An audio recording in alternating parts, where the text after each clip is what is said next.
మేషరాశి యొక్క గోచార గురు ఫలితాలు తెలుసుకుందామండి. చూడండి, ఇక్కడ ప్రజెంట్ పాస్ట్ మెన్షన్ చేశాయండి. సో ఫస్ట్ గురువు అనే గ్రహము శుభకార్యం అండి. మన ఇంట్లో ఏ శుభకార్యం జరగాలన్నా, మనకు నచ్చింది ఏది జరగాలన్నా మనకు గురువు అనేది ఉండాలండి.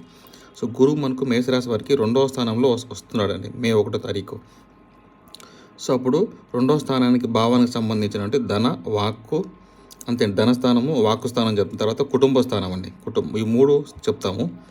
ఈ మూడిట్లో ఏది జరిగిందంటే, మీరు అక్కడ పాస్ట్ ఇచ్చాను సార్, చెక్ చేసుకోండి. 12 సంవత్సరాల ముందు గురువు అదే వృషభ రాశికి వచ్చినప్పుడు ఏమేమి జరిగినాయో శుభ కార్యక్రమంలో అవే కూడా వాటికి సంబంధించిన జరుగుతాయనేట్టుగా అర్థం అండి. మెయిన్ డబ్బులు సార్, 2వ స్థానం అంటే డబ్బులు, ధనస్థానము, డబ్బులు రావడం కానీ, ఏదైనా ఇన్వెస్ట్మెంట్ చేయడం కానీ, పెళ్లి కాని వరకు పెళ్లి అవ్వడం కానీ, ఈ 3 జరుగుతాయండి. 2వ స్థానం అనేది ఏదైనా ఒక వస్తువు ఇంట్లోకి రావడం అనమాట. పెళ్లి కానీ, ఆస్తి కానీ, ప్రాపర్టీ కానీ అనమాట.